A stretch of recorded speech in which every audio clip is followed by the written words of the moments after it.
Juízes, capítulo 2. Livro de Juízes, capítulo 2. Se você puder, deixe a sua Bíblia aberta durante todo o tempo. Daqui a pouco nós vamos ler, e quando lermos, vamos ler aos poucos, ok? Juízes, capítulo 2.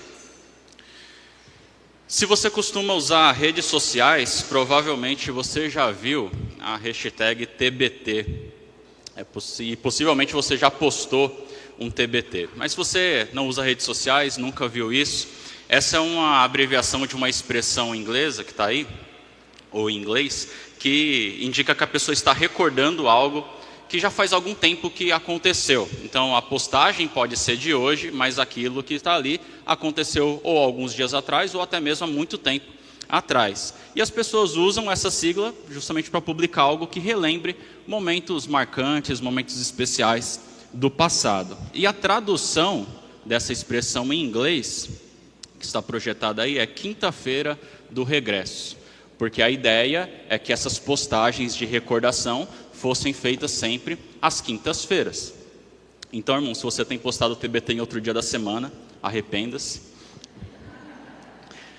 Essa moda começou em 2012, mais ou menos, e até hoje é uma das hashtags mais populares aí nas redes sociais. E talvez isso tenha feito tanto sucesso porque é algo muito bom poder relembrar de momentos especiais, compartilhar isso com outras pessoas. Há alguns anos, o Facebook pegava um monte de postagem que a gente tinha, montava um videozinho, colocava uma música emocionante e aparecia lá pra gente, mas só o dono podia ver. E aí o que muitas pessoas faziam é gostavam tanto do vídeo que postavam isso no seu perfil para que outras pessoas pudessem ver também. A gente queria deixar registrado aquilo e compartilhar nossa alegria com outras pessoas. Talvez você faça algo parecido hoje com vídeos que o seu celular gera automaticamente com as fotos que você tira. E alguns de nós gostam tanto dessas montagens automáticas que até salvam para não perder. E talvez você até compartilhe isso nos grupos da família para que outras pessoas se alegrem com você também relembrando aqueles momentos especiais.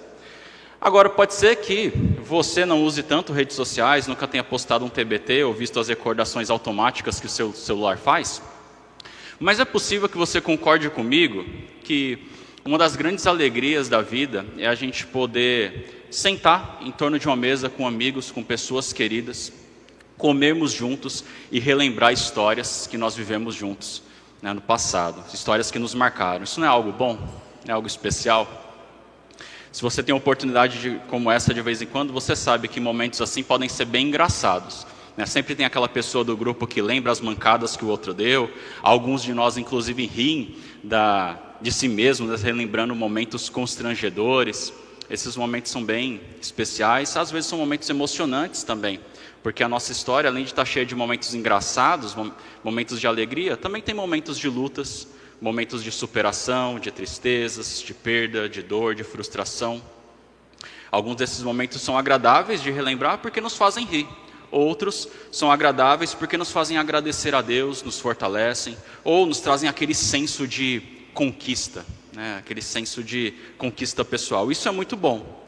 Mas, na nossa história, é comum também ter episódios que a gente gostaria de apagar, ou pelo menos não gostaríamos de relembrar numa roda de amigos. São momentos que nós jamais faríamos um TBT nas redes sociais. Talvez porque sejam lembranças constrangedoras, muito constrangedoras para darmos risadas, ou talvez porque são lembranças que são realmente vergonhosas, que podem trazer até algum senso de culpa e de tristeza.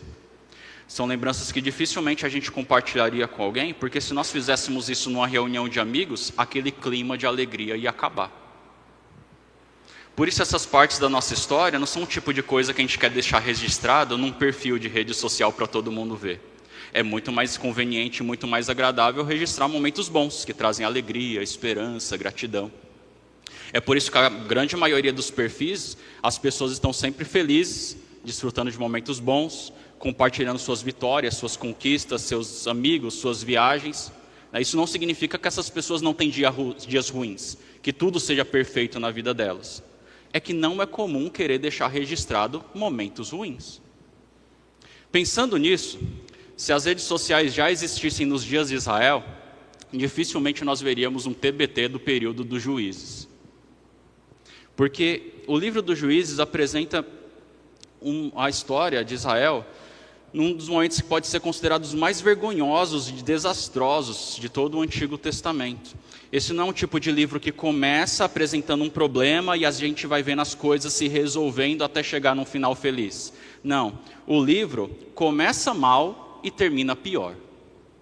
Em resumo, o livro mostra como que a nação eleita, salva pela graça, santificada para ser uma nação especial entre todas as nações, uma nação que prometeu fidelidade a Deus, vai se corrompendo, até se tornar igual ou pior que Sodoma e Gomorra. E aí o livro acaba. Esse é o tipo de história que não se contava num churrasco entre amigos, porque ia acabar com o clima. Mas, ao contrário do senso comum, Deus fez questão de preservar essa história, de deixar registrado, às vezes até com muitos detalhes, esse momento tão sombrio da vida do povo de Deus. E a gente pode perguntar, né, por que essa parte da história não foi apagada, ou não foi pelo menos resumida? Porque Deus queria que houvesse um livro inteiro, e um livro até grande, sobre esse período que traz tanta vergonha para o povo de Deus. E uma das razões é porque Deus queria que as gerações futuras olhassem para esse registro e relembrassem o que aconteceu com Israel e se perguntassem, por que isso aconteceu? Como isso foi acontecer? Porque Deus tem lições preciosas aqui nessa história para ensinar o seu povo por meio dessas lembranças, mesmo que sejam lembranças ruins. Isso não era só para o povo do Antigo Testamento. 2 Timóteo 3, 16 e 17 vai falar que toda a Escritura é inspirada, e aqui Paulo está especialmente focando no Antigo Testamento, e ele diz que toda ela é útil para nos ensinar, nos corrigir, nos guiar no caminho da vontade de Deus. Então, Juízes faz parte disso também, desse propósito. Então, hoje eu gostaria de olhar de um modo panorâmico para o capítulo 2, um pedacinho do capítulo 3, para a gente refletir como esse texto pode nos ensinar, nos corrigir, nos guiar na vontade de Deus hoje. O capítulo 2 é o final da introdução do livro, a gente já viu a primeira parte numa outra oportunidade, e nosso objetivo aqui é entender, então, como a nação santa pôde se desviar de Deus e se tornar tão imoral, tão carnal. E olhar para esse texto hoje deve nos conduzir a algumas reflexões, e eu queria trazer alguns conselhos para nós, para que nós não sigamos o mesmo caminho de declínio espiritual, de declínio na nossa santidade. Então, esse é o nosso tema de hoje, uma geração desviada, e o nosso texto também, Juízes 2, a partir do versículo 6, a gente começa vendo aí o cenário antes do período dos juízes. Se você puder, acompanhe a leitura na sua Bíblia. Diz assim: depois que Josué despediu os israelitas, eles saíram para ocupar a terra, cada um a sua herança. O povo prestou culto ao Senhor durante toda a vida de Josué e dos líderes que continuaram vivos depois de Josué e que tinham visto todos os grandes feitos que o Senhor realizara em favor de Israel. Josué, filho de Num, servo do Senhor, morreu com idade de 110 anos. Foi sepultado na terra de sua herança, em Tinat-Heres, nos montes de Efraim, ao norte do Monte Gaás.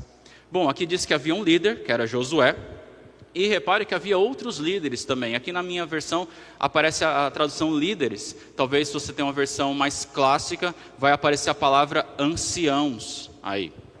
Então o que acontecia? Josué era o líder ali principal, e ele lidava com as questões maiores. Mas não havia só Josué de liderança para todo aquele grande grupo de pessoas. Havia também grupos de anciãos, pessoas mais velhas que lideravam grupos menores e que lidavam com questões menores. Aquilo que eles precisavam, eles levavam para Josué resolver. E havia uma geração aqui, uma geração fiel, que é a segunda geração de Israel, desde a libertação do Egito. Você deve lembrar que a primeira geração foi aquela geração que murmurou no deserto. A gente não deveria ter saído do Egito, por que a gente está aqui comendo esse maná, está tudo muito ruim, vamos voltar. Essa geração foi disciplinada. A disciplina do povo foi eles andarem 40 anos no deserto, até que essa primeira geração toda morresse e não desfrutasse da promessa de Deus na terra prometida. Uma segunda geração nasceu no deserto e conheceu essas promessas, e foi essa geração, da geração antiga só sobrou Josué e Calebe, que foram os únicos que confiaram na promessa de Deus. Josué foi escolhido para ser o líder, e os demais entraram na terra prometida, depois de 40 anos. Durante 20 anos, Josué liderou o povo, e eles começaram ali com a batalha com Jericó, foram vitoriosos e tal. E essas batalhas não dependiam do poder militar de Israel, mas dependiam da devoção e da fidelidade do povo a Deus. Muitas vitórias que Israel teve foram claramente de maneira sobrenatural, para mostrar para Israel e para as outras nações que aquelas batalhas não eram batalhas do povo de Israel, eram batalhas de Deus, e Deus estava à frente, era Deus que concedia a vitória, apesar das grandes limitações dessa nação. Então, se Israel fosse fiel a Deus, eles poderiam desfrutar das bênçãos e das vitórias, e isso estava acontecendo nos dias de Josué. Porém, Josué morre, não deixa um substituto. A geração aqui de anciãos e aqueles demais israelitas morrem também. E aí vai surgir uma terceira geração, que agora nasceu já na terra prometida. E é sobre essa terceira geração que o capítulo 2 vai falar para nós aqui a partir de agora. E aí chegamos no versículo central dessa segunda parte da introdução do livro, que é o versículo 10, que vai falar dessa nova geração. Olha o versículo 10 aí. Depois que toda aquela geração foi reunida a seus antepassados, isto é, morreu, surgiu uma nova geração que não conhecia o Senhor e o que Ele havia feito por Israel. O versículo 10 é o nosso versículo principal. Vou ler novamente. Depois que toda aquela geração foi reunida a seus antepassados, surgiu uma nova geração que não conhecia o Senhor e o que Ele havia feito por Israel. Diz aqui, uma nova geração que não conhecia o Senhor. Isso não significa que eles não sabiam quem era Deus. Não significa que eles não tinham informação sobre o que Deus fez no passado. Não significa que eles não sabiam da escravidão no Egito, da libertação, a abertura do Mar Vermelho, a queda das muralhas de Jericó. Não é isso. Significa que eles não presenciaram esses milagres que Deus tinha feito no passado. Eles nasceram depois. Eles não conheciam no sentido que eles não experimentaram, eles não vivenciaram aquilo que Deus tinha feito com o povo no passado. Mas não somente isso, porque diz aqui que eles não conheciam as histórias do passado, nem conheciam o Senhor. Aqui a ideia de que eles não tinham relacionamento com Deus, eles não experimentavam Deus na vida diária. Era uma geração que se afastou de Deus e já não vivia de acordo com o conhecimento que eles tinham sobre Deus. Geralmente no Antigo Testamento a palavra conhecer tem um sentido maior do que a ideia de algo intelectual, de apenas conhecer informações, saber coisas. Um exemplo disso, a palavra conhecer é muito mais relacional do que intelectual. Um exemplo disso, lá em Gênesis fala que Adão conheceu Eva e ela engravidou. Esse conhecer Eva não significa, olá, meu prazer, meu nome é Adão, e ela engravidou. É uma maneira polida de falar que eles tiveram uma intimidade, um relacionamento físico mais próximo. Ou um texto famoso lá de Oséias, que fala que o povo de Deus deveria conhecer e prosseguir em conhecer o Senhor. A ideia não é estudar mais sobre Deus, embora isso seja bom, ou saber mais coisas sobre Deus. A ideia era viver na prática os caminhos de Deus e continuar progredindo nessa vida com Deus. Um conhecimento na prática. O versículo 10 diz que essa nova geração não conhecia nem a Deus, nem aquilo que Deus tinha feito no passado. Ou seja, essa geração não andava com Deus, não experimentou na prática, não viu aquilo que Deus fez e também não andavam com Deus na sua vida, no seu dia a dia. E a gente pode saber que essa ênfase mais relacional é o que o autor está querendo destacar aqui para a gente, porque a gente sabe que quando Israel está em apuros, quem é que eles clamam? A quem eles clamam? Então eles sabiam quem era Deus, eles tinham esse conhecimento. Além disso, se a gente continuar lendo a história, a gente vai chegar no capítulo 6, e aí tem um dos juízes, é Gideão. E aí tem um momento que Gideão fala assim, o texto está projetado aí. Gideão respondeu, se o Senhor está conosco, por que aconteceu tudo isso? Onde estão todas as suas maravilhas que os nossos pais nos contam quando dizem: não foi o Senhor que nos tirou do Egito? Então perceba, o povo tinha conhecimento sobre Deus, sobre a história de Israel. A história não ficou perdida quando a segunda geração morreu. O problema, então, não era tanto falta de informação, era falta de relacionamento. Eles não viviam segundo o conhecimento que eles tinham, eles não andavam com Deus.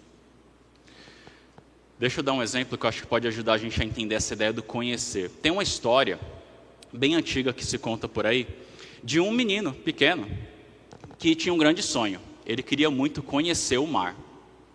E ele pedia para os seus pais constantemente para ir conhecer o mar.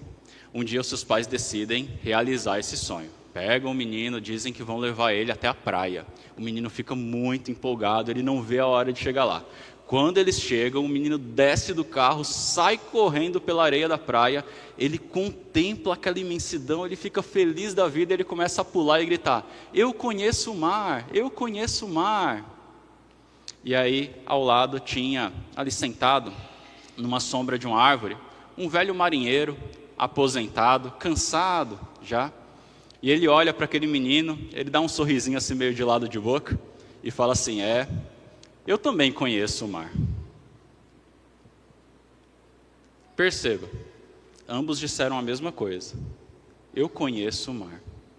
Mas tem uma enorme diferença de significado nessas palavras, né? Irmão, deixa eu te perguntar. Você conhece a Deus? Essa terceira geração aqui conhecia algo sobre Deus, mas não conhecia a Deus. Eles tinham informações sobre quem Deus é, o que Ele fez, mas eles não tinham vida com Deus. Deus tinha se tornado só uma tradição familiar, as histórias que nossos pais nos contaram, mas não alguém com quem eles tinham um relacionamento próximo. Deus tinha se tornado uma tradição e não o objeto do amor deles. E o resultado disso, a história diz para a gente, o desvio da nação. Versículo 11. Então os israelitas fizeram o que o Senhor reprova e prestaram culto aos Baalins. Abandonaram o Senhor, o Deus dos seus antepassados, que os havia tirado do Egito, e seguiram e adoraram vários deuses dos povos ao seu redor, provocando a ira do Senhor. Abandonaram o Senhor e prestaram culto a Baal e aos postes sagrados. O povo então se afastou do Senhor, passou a adorar a Baal, a outros deuses. Não pense que eles simplesmente passaram a orar a outros deuses. Aquelas religiões da vizinhança ali de Israel e dos povos que habitavam aquela terra antes de Israel entrar, envolviam, entre várias outras coisas, prostituição cultual, por exemplo. Os sacerdotes dessas religiões acreditavam que promover orgias nos cultos era uma forma de atrair a bênção dos deuses. Então era isso que eles faziam, e isso era muito atrativo para os outros povos. Além disso, alguns desses povos sacrificavam bebês recém-nascidos. Diz algumas histórias que eles faziam imagens dos seus deuses. Algumas dessas imagens eram feitas de ferro, e o deus deles estava com a mão assim aberta, e eles colocavam fogo embaixo, e ali eles apresentavam bebês recém-nascidos nesse ferro quente, e ali os bebês morriam. Eles acreditavam que assim estariam atraindo a bênção desses deuses também. Deus tinha sido paciente por muito tempo com essas nações. Isso aqui deveria ter sido exterminado da face da terra, e Israel seria usado para isso. Mas Israel não cumpriu sua missão. Em vez disso, decidiu conviver tranquilamente com esse grupo, e até mesmo foi influenciado e começou a adotar esse tipo de prática. E agora a ira do Senhor se despertou não só contra essas nações, mas contra o seu próprio povo, a nação santa. Isso trouxe consequências. Versículos 14 e 15. A ira do Senhor se acendeu contra Israel, e ele os entregou nas mãos de invasores que os saquearam. Ele os entregou aos inimigos ao seu redor, os quais já não conseguiam resistir. Sempre que os israelitas saíam para a batalha, a mão do Senhor era contra eles para derrotá-los, conforme lhes havia advertido e jurado. Grande angústia os dominava. Então, por causa do desvio de Israel, Deus permitiu que as nações vizinhas viessem e atacassem o povo, e quando Israel ia para a batalha para lutar, eles eram derrotados. Então veja a ironia aqui, o povo abandonou o Senhor para buscar os deuses dos povos vizinhos, e esses povos foram os povos que vieram para atacá-los e destruí-los. E Israel passou por tempos de grande angústia. Só que Deus tinha feito uma promessa para Abraão. Deus disse que de Abraão ele faria uma grande nação, e que dessa nação viria aquele que abençoaria todas as nações e famílias da terra. Viria a semente que traria bênção para todos. Então, Deus não poderia deixar que seu povo fosse totalmente derrotado. Então, Deus permite que Israel sofra até certo ponto, mas ele se compadece e ele providencia o livramento por meio de juízes. E quando a gente fala de juiz aqui, não pense naquela figura do juiz da nossa cultura, né? Alguém julgando um caso no tribunal, diante de um réu, diante de um advogado com um martelinho na mão. O juiz aqui era um nome dado para um tipo de guerreiro, um tipo de líder militar, o comandante do exército, aquele que conduziria Israel numa batalha para se libertar novamente dos ataques, da escravidão, da opressão dos povos vizinhos. Então, Deus deixa o povo seguir pelo caminho que eles queriam, mas só até certo ponto, não a ponto deles serem totalmente destruídos. E aí, ele providencia o livramento pelos juízes. Versículo 16 a 19. Então o Senhor levantou juízes que os libertaram das mãos daqueles que os atacavam. Mesmo assim, eles não quiseram ouvir os juízes. Antes se prostituíram com outros deuses e os adoraram. Ao contrário dos seus antepassados, logo se desviaram do caminho pelo qual os seus antepassados tinham andado, o caminho da obediência aos mandamentos do Senhor. Versículo 18. Sempre que o Senhor lhes levantava um juiz, ele estava com o juiz e o salvava das mãos de seus inimigos enquanto o juiz vivia, pois o Senhor tinha misericórdia por causa dos gemidos deles diante daqueles que os oprimiam e os afligiam. 19. Mas, quando o juiz morria, o povo voltava a caminhos ainda piores do que os caminhos dos seus antepassados, seguindo outros deuses, prestando-lhes culto e adorando-os. Recusavam-se a abandonar suas práticas e seu caminho obstinado. Aqui, nesse bloco que a gente acabou de ler, tem um resumo do que vai ser toda a história dos juízes, que o querido professor Carlos Oswaldo chamava de o ciclo 3D. Desvio, disciplina e desafogo. O povo se desvia do Senhor, seguindo outros deuses. Deus permite uma disciplina, outros povos vêm e os oprimem. O povo sofre, clama a Deus, e Deus providencia um desafogo por meio de um juiz. E aí eles têm vitória e têm tempos de paz. Só que aí acontece o que aconteceu no começo do livro. O líder morre. E quando o líder morre, começa tudo de novo. A nação se desvia, vem a disciplina, o povo clama, Deus levanta um outro líder. Tempos de paz. Aí o líder morre. E assim vem a história cíclica. Só que não é simplesmente uma história cíclica, onde as coisas vão se repetindo de uma maneira muito parecida. A ideia é que é uma espiral decadente. O versículo 19 fala que a geração que vinha depois se tornava pior do que aquela que lhe antecedeu. Ou seja, a história não caminha assim. A história vai caminhando assim, numa espiral decadente. Esse é um resumo de todo o livro. Então, se a gente continuar a leitura, nós vamos ver uma geração pior que a outra. Conheciam a Deus, mas se desviaram dele em um desvio cada vez maior. O livro começa ruim e acaba pior. Aí, a introdução do livro acaba, nós temos o desfecho. Desse desfecho eu quero ler só os versículos finais, capítulo 3, versículos 5 e 6.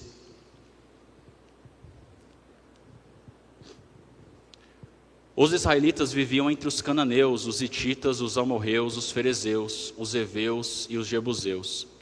Tomaram as filhas deles em casamento e deram suas filhas aos filhos deles, e prestaram culto aos deuses deles. Aí nós voltamos para aquelas perguntas. Por que toda essa história foi registrada? Por que lembrar de momentos tão tristes assim da vida de Israel? Quando a gente olha para o livro de Juízes, a gente tem que se perguntar, como é que isso foi acontecer? De quem é a culpa? Quem errou aqui? Como é que a situação pode chegar nesse ponto? E o próprio livro vai nos dando dicas para a gente pensar sobre isso. Depois de contar todas as histórias, passar por todos os ciclos dos juízes, o livro vai repetir um versículo para chamar a nossa atenção. Diz assim: naquele tempo não havia rei, e cada um fazia o que achava certo aos seus próprios olhos. Esse versículo se repete algumas vezes, e é com esse versículo que acaba o livro. Esse é o último versículo do livro. O autor está tentando ajudar a gente a enxergar o problema. E o problema do desvio de Israel, com certeza não tem uma causa só, é uma soma de vários fatores. Com base no que a gente viu na introdução e no último versículo, a gente poderia resumir assim: o que aconteceu? Eles não expulsaram os inimigos, e aí eles decidiram conviver com essa cultura imoral e idólatra. Isso foi entrando e permeando a vida deles, e eles foram sendo influenciados. Houve o vácuo de liderança, aqui de discipulado. Josué, que era o líder, morreu. Os anciãos que acompanhavam Josué, que lideravam grupos menores, morreram também. Ninguém ficou no lugar. E aí não tinha um líder. Naquele tempo não tinha rei. E quando não tem liderança, o que acontece com o povo? Cada um faz o que acha certo. Cada um segue seu próprio coração. A palavra de Deus foi deixada de lado, ninguém mais falava disso, e cada um seguiu aquilo que entendia como sendo o melhor. Todo esse cenário resultou nesse terrível desvio e declínio espiritual de Israel. E os corações se tornaram cada vez mais endurecidos para a palavra de Deus. Irmãos, como que um trecho desse é útil para nos ensinar, nos corrigir, nos ajudar a viver a vontade de Deus hoje? A gente pode tirar pelo menos 3 conselhos aqui dessa história. 3 conselhos para nós crescermos em santificação na nossa vida com Deus e não entrarmos em declínio. E aí, esses 3 conselhos vão ser um TBT aqui para nós, né? Para que recordemos dele constantemente. Primeiro conselho: tenha líderes bíblicos. O livro de Juízes quer chamar a atenção aqui para a gente que um dos problemas foi a ausência de liderança, né? O livro inicia falando da morte dos líderes e o que aconteceu nesse vácuo de liderança. Quando Moisés estava presente, ele deixou um substituto, Josué, e aí tudo foi caminhando bem. Não que o povo era perfeito, ele pecava, mas logo se arrependia e voltava aos caminhos do Senhor. Mas quando Josué morreu, não ficou ninguém. Os demais anciãos morreram, ninguém ficou. E a nação começa a entrar nesse ciclo de falhas. E aí, depois de relatar tudo, as barbaridades do povo, o autor chama a nossa atenção, fala assim: naquele tempo não tinha rei, cada um fazia o que achava certo, aos seus próprios olhos. Isso é para mostrar que o povo de Deus precisava de uma liderança, mas não uma liderança qualquer, tinha que ser uma liderança bíblica, alguém que temesse a Deus. O líder que viesse liderar Israel não deveria ser só um governante, um guerreiro, deveria ser alguém que ajudasse o povo a lembrar a palavra de Deus, a lembrar da lei do Senhor. Se você conhece bem a história de Israel, você sabe que depois do período dos juízes chega o primeiro rei de Israel, que é Saul. Saul não é considerado um bom rei, não foi um bom rei para Israel. Não porque ele tenha falhado nas batalhas, pelo contrário, ele foi muito vitorioso. Mas ele não é considerado um bom rei porque ele não promoveu a glória de Deus. Ele não pastoreou a nação para que essa nação se voltasse para Deus. Davi e Salomão, apesar dos seus terríveis pecados em alguns momentos da vida deles, são considerados bons reis porque eles exaltavam a Deus e ajudaram o povo a se voltar para Deus e não para a idolatria. E isso trouxe um grande crescimento espiritual para a nação naqueles dias. E, irmãos, eu falo isso porque a necessidade de liderança espiritual ainda continua hoje. O nosso coração não é menos pecaminoso do que o dessas pessoas aqui que nós estamos lendo. Nós também precisamos de líderes bíblicos que nos ajudem a olhar dia após dia para o Senhor, que nos ensine aquilo que nós precisamos aprender, que nos façam relembrar aquilo que nós já aprendemos. E aí eu preciso fazer uma observação aqui importante nessa comparação entre lá e agora, porque os pastores e líderes de hoje não são reis, certo? O rei tinha uma autoridade política naquele contexto. Lá no Antigo Testamento, o povo de Israel era organizado numa estrutura de uma nação, de um país. Então, o líder tinha essa função também de governo. No Novo Testamento, a gente tem uma nação espiritual, a igreja, que é espalhada por todos os países do mundo. E essa nação já tem o seu rei, que é Jesus. Mas o rei Jesus ordenou que essa nação espiritual que está espalhada pelo mundo se reunisse em grupos menores e que esses grupos menores tivessem líderes também. ele instituiu também anciãos para a igreja. E aí só uma curiosidade, você sabe como que se fala ancião em grego, que é a língua que o Novo Testamento foi escrito? Presbíteros. A palavra presbíteros é uma palavra grega, que significa ancião, que são os pastores da igreja. Presbítero, ancião, bispo, é tudo o mesmo nome para se referir à liderança da igreja. São líderes colocados para cuidar do povo de Deus, para que assim o povo não venha a se perder diante das tantas influências que tem ao seu redor. Paulo explica isso. Olha só, um texto conhecido aí de Efésios 4, diz assim, ó: e ele designou alguns para apóstolos, outros para profetas, outros para evangelistas e outros para pastores e mestres, com o fim de preparar os santos para a obra do ministério, para que o corpo de Cristo seja edificado e cheguemos à maturidade, atingindo a medida da plenitude de Cristo. O propósito é que não sejamos mais como crianças, levados de um lado para o outro pelas ondas, nem jogados para lá e para cá por todo o vento de doutrina e pela astúcia e esperteza de homens que induzem ao erro. Que ele está falando aqui que Deus estabeleceu líderes para ajudar o povo de Deus a caminhar na verdade, a crescer nessa verdade. E se esses líderes forem fiéis, forem bíblicos, essa igreja vai se fortalecendo, de um modo que vai se proteger para não ser levado pelas influências que os cercam, de homens que induzem ao erro. Quem estabeleceu essa estrutura foi o dono da igreja. Por isso, rejeitar se submeter a uma liderança local é rejeitar a vontade de Deus. E eu faço questão de destacar isso, porque a gente precisa notar que apesar das grandes diferenças que nós temos entre o povo de Deus do Antigo Testamento e o povo de Deus do Novo Testamento, o projeto de Deus sempre envolveu uma comunidade visível, local, liderada por homens que ajudassem a promover a fidelidade à palavra de Deus. Sempre foi assim. E a gente vive em dias que, especialmente depois da pandemia, muitos crentes estão optando por viver a vida cristã de um modo isolado de comunidades locais e, consequentemente, de liderança local também. São pessoas totalmente independentes que nutrem a sua fé no modo online. Essas pessoas não têm um pastor, não têm um discipulador ou qualquer coisa do tipo para prestar contas pela sua vida. Elas não têm alguém que zela pela vida delas, que deseja nutri-la. Elas não fazem parte de uma comunidade visível, onde um ajuda o outro na caminhada cristã. Mas elas acham que só porque podem receber um conteúdo na internet, elas têm tudo o que elas precisam. Irmãos, isso é extremamente perigoso. O projeto de Deus envolve muito mais do que receber um conteúdo online. Envolve se comprometer com um grupo de pessoas que amam a Deus e que querem ajudar um ou outro a crescer na vida com Deus e que são lideradas por homens que vão prestar contas a Deus depois se cuidaram bem ou não desse grupo.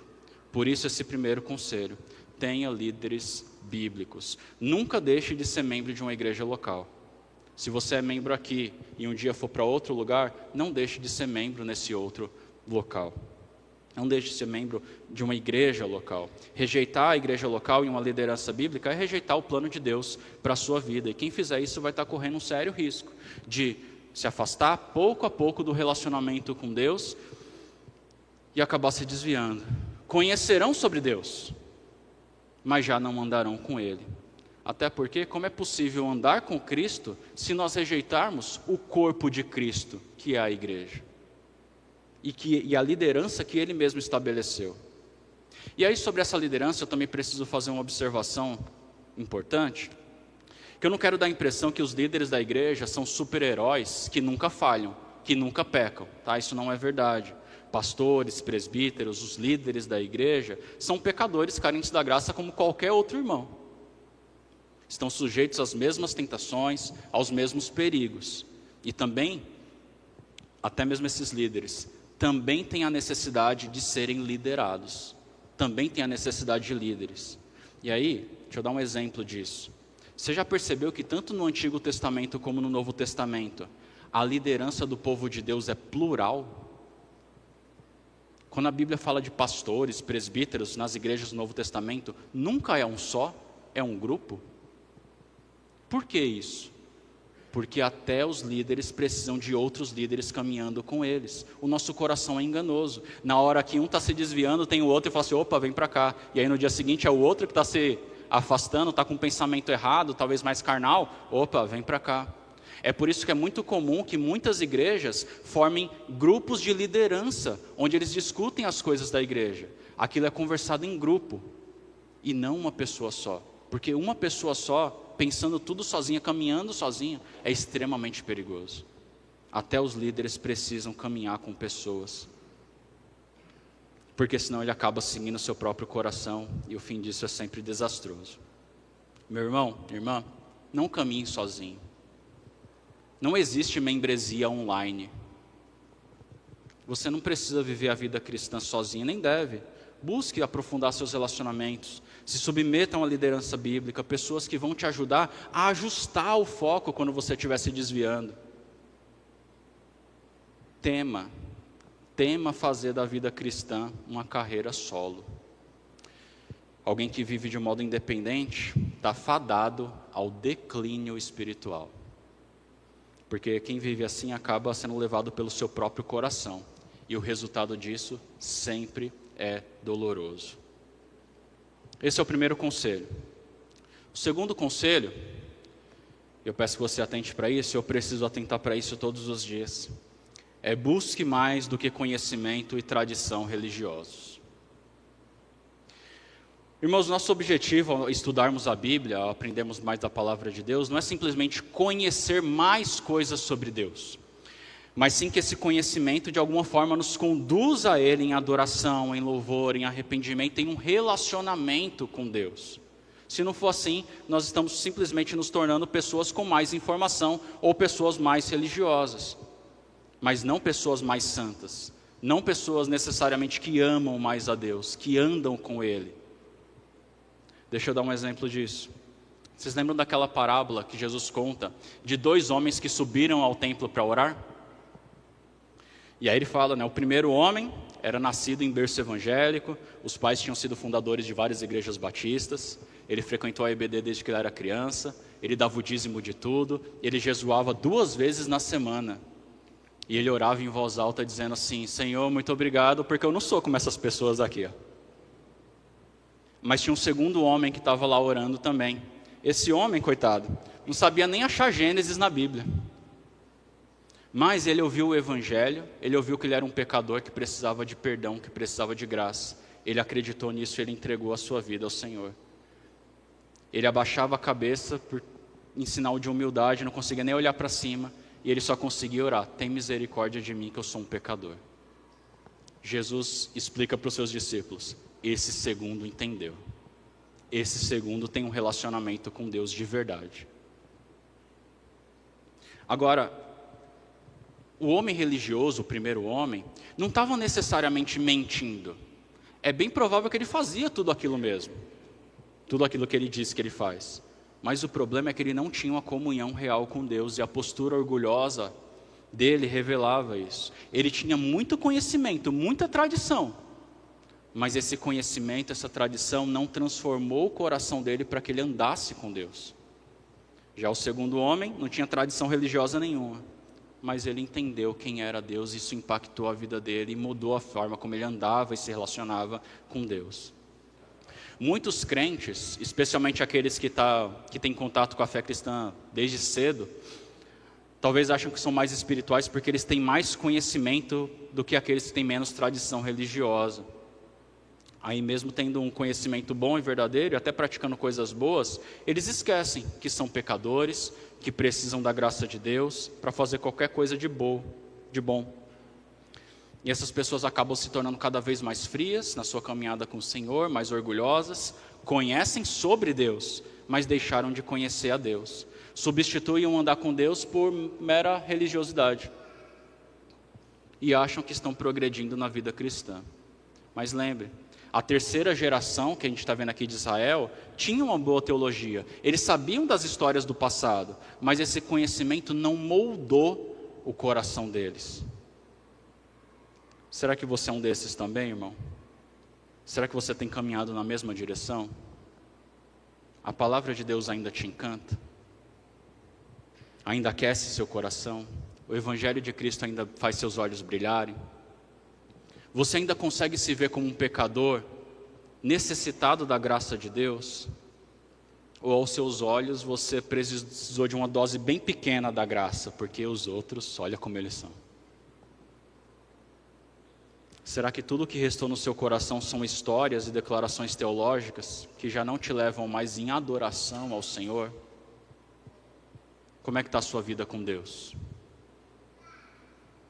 O conhecimento que você tem recebido tem te ajudado a crescer na sua caminhada com Cristo? Você é capaz de falar a verdade sobre Deus, mas leva uma vida distante dessas verdades?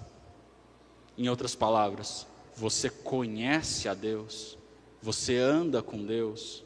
Eu não estou perguntando quanto você sabe sobre Deus, mas se de fato você tem buscado andar com Ele. Deus é uma pessoa com quem você se relaciona, a quem você ama, ou Ele se tornou só uma tradição religiosa, ou Ele se tornou apenas um objeto de estudo, ou Ele se tornou apenas histórias que seus pais contavam. Busque mais do que conhecimento e tradições religiosas. Uma sugestão para isso: ore a Deus antes de cada culto, ore a Deus antes de cada oportunidade que você tem de aprender da palavra, de estudar, pedindo que Deus use aquele conhecimento, não só para que você se torne mais inteligente, mas para que aquilo faça você amá-lo mais, entender melhor quem você é, quem Ele é, a sua necessidade dEle. Quanto mais você entende quão grande é essa necessidade, mais você é conduzido a agradecer, a louvar, a adorar, a amar. Peça a Deus que você não esteja aqui de maneira meramente religiosa, mas que o seu coração seja constantemente trazido de volta para Ele. Não deixe isso se perder. Deus não quer simplesmente hábitos religiosos ou histórias do passado. Ele quer ter comunhão verdadeira com seus filhos. Um terceiro e último conselho: trabalhe para discipular a próxima geração com mais do que informação. Quando a gente olha aqui para o que aconteceu com a terceira geração de Israel, é comum a gente se perguntar: quem foi que errou? De quem foi a culpa? Foi dos pais? Os pais não ensinaram os filhos? Foi dos filhos? Eles foram ensinados, mas não quiseram ouvir? E pode ter uma soma dessas coisas aqui. A gente sabe que é dever dos pais criar os filhos nos caminhos do Senhor, mas a gente também sabe que nenhum pai tem o poder de mudar o coração dos seus filhos, por mais que ele queira fazer isso. E a gente sabe também que cada indivíduo tem sua responsabilidade diante de Deus e vai prestar contas individualmente a Deus. Os nossos filhos prestarão contas diante de Deus pela vida que escolheram levar. Mas, quando a gente olha para o relato aqui de que toda uma geração se desviou, é para mostrar que isso poderia ter sido evitado. Em Deuteronômio 6, Deus ordena que os pais ensinem os seus filhos na hora que eles acordam, na hora de se preparar para comer, saindo para o trabalho, chegando em casa, se preparando para dormir, que eles colocassem a palavra de Deus em locais específicos da casa, para que o tempo todo a palavra de Deus fosse entrando nos corações e assim os filhos e toda a família aprendesse a amar o Senhor. Mas ao que tudo indica, a segunda geração falhou nisso. No capítulo 1 a gente vê que essa geração quis obedecer a Deus, mas de um modo assim, mais ou menos, né? Vamos obedecer, mas só até aqui. Até aqui eu faço do jeito de Deus, daqui para frente eu faço do meu jeito, porque é o que funciona melhor. A gente viu essa geração pragmática.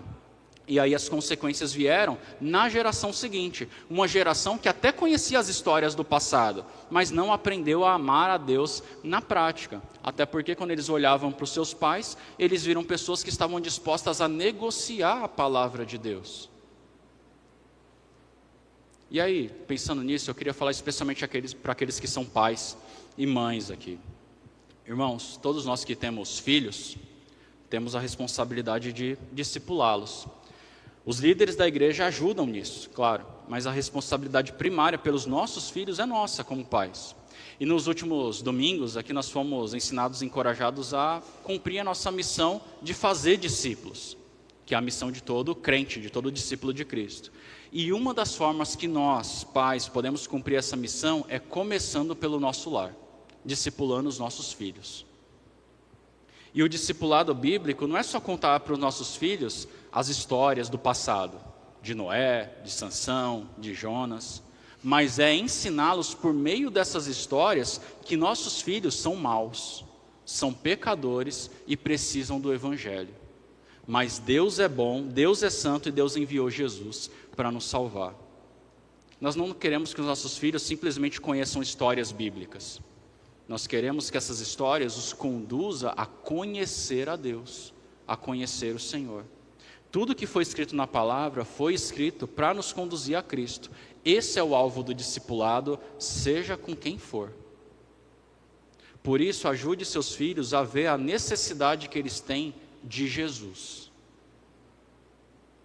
É importante que nossos filhos consigam ver isso também na nossa vida. O que significa andar com Deus? Porque discipulado não é só transmitir informação para a mente, mas é transmitir vida. Quando a gente vê o apóstolo Paulo falando aos seus discípulos, ele fala, imitem aquilo que vocês viram na minha vida. Quando Jesus ordena, vão, façam discípulos, ele fala, ensinando-os a guardar tudo aquilo que eu ensinei. Não ensinando só a conhecer, mas ensinando a guardar, a viver, a caminhar. Isso não se ensina só trazendo seus filhos uma ou duas vezes na igreja. Se ensina com a sua vida e estudo bíblico diariamente no seu lar. Infelizmente, muitos pais estão mais preocupados com o futuro acadêmico e profissional dos seus filhos do que se eles estão crescendo na vida com Deus. Estão tão dispostos a investir tempo, investir dinheiro na formação profissional deles, mas terceirizam totalmente o discipulado para os líderes da igreja. Pais, mães, procure cultivar uma rotina familiar de vocês em que tenha momentos de oração em família, momentos de leitura bíblica, devocionais juntos, leituras de bons livros. Tentem conversar entre vocês, entre o casal, para ver como vocês podem encaixar isso na rotina de vocês. Já é desafiador se a gente não planejar, né? Se a gente fala assim, não, a gente faz quando der, quando surgir a oportunidade. A gente sabe que isso não dá certo. Então planejem. Faça um plano para encaixar a palavra de Deus ao longo da sua rotina em família. Não precisa ser muita coisa, mas precisa ser algo constante. A semente tem que ser lançada o tempo todo. Se você precisa, peça conselho para os seus líderes. Como fazer, indicações, conselhos, indicação de livro. Pais, deixe seus filhos vê-los orando. Deixe seus filhos saber e conhecer, ver você tomando decisões difíceis por amor a Deus. Não esconda isso deles. Eles precisam de exemplos do que significa guardar a palavra de Cristo, porque se tudo que eles tiverem foram histórias que não impactaram a vida dos próprios pais, há uma grande chance deles apenas conhecerem sobre Deus. Mas lembre-se também que não existem pais perfeitos. Nós também somos pecadores, nós precisamos da graça de Deus, nós pecamos e os nossos filhos, mais do que ninguém, veem isso.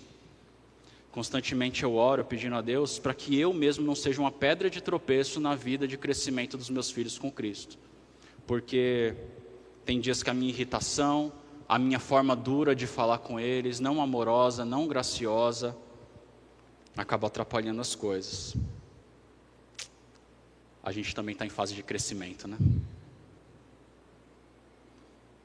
Eu oro para que, apesar dos meus tropeços, os meus filhos aprendam o que significa amar o Senhor. E por mais que nós nos esforcemos para acertar, a gente não pode garantir os resultados. Isso é obra de Deus na vida deles. Mas a gente pode crescer a cada dia. Nós podemos, com a ajuda de Deus, sermos santificados para sermos pais melhores. Então, pais, aceitem esse desafio, aceitem esse chamado para fazer discípulos, começando do seu lar. Lembre-se que você também não precisa caminhar sozinho nessa área. Você faz parte de um corpo, você tem irmãos para te ajudar, você tem uma liderança para te ajudar. Então vamos conversar, tá bom? Vamos compartilhar ideias, sugestões, vamos orar um pelo outro, vamos compartilhar os nossos desafios, as nossas frustrações e vamos trabalhar juntos para que a próxima geração conheça o Senhor. Amém? Amém? Para a gente concluir, talvez você e eu tenhamos parte da nossa história de vida que a gente preferiria que ninguém soubesse. São momentos vergonhosos, momentos tristes, histórias que a gente não queria registrar ou compartilhar com ninguém. Na história de Israel, o livro de Juízes poderia ser um desses momentos. mas Deus fez questão de deixar ele aqui registrado para chegar até nós hoje, porque assim a nossa geração poderia olhar para a história do passado, ficar em alerta e se proteger. Mas eu preciso fazer uma observação aqui. Mesmo que hoje nós tenhamos pastores bíblicos, relacionamentos saudáveis com irmãos que amam a Deus, nós estejamos firmes na igreja local, mesmo que nós discipulemos os nossos filhos em casa, nós ainda não conhecemos a Deus como deveríamos. Você já reparou que nós cometemos vez após vez pecados que em algum momento do passado nós já pedimos perdão? Já reparou que todos os dias nós temos vários motivos para nos arrependermos e pedirmos perdão a Deus? Quem aqui de nós passa um dia sem pecar? Sem se desviar da palavra de Deus? Mesmo que a cada semana a gente conheça mais sobre Deus, todos nós ainda temos um relacionamento imperfeito com Ele. Ou seja, no final das contas, nós ainda precisamos de um rei. Mas não um rei imperfeito, um rei que também peca, um rei que não tem poder para mudar o nosso coração, e um rei que depois morre. A gente precisa de um rei superior, alguém que tenha poder para mudar o nosso coração e que vive eternamente. E esse rei perfeito já veio uma vez, e ele disse que vai voltar. E ele vai transformar o nosso coração de um modo que nós o amaremos perfeitamente por toda a eternidade. Ele já começou uma boa obra nas nossas vidas. E Ele prometeu que vai concluir essa obra lá naquele dia, no encontro com Ele. Você crê nisso? Mas enquanto esse dia não chega, 3 conselhos. Tenha líderes bíblicos. Busque mais do que conhecimento e tradição. E trabalhe para discipular a próxima geração com mais do que informação. Que o Senhor nos ajude. Vamos orar? Tem um tempo aí de oração ao Senhor.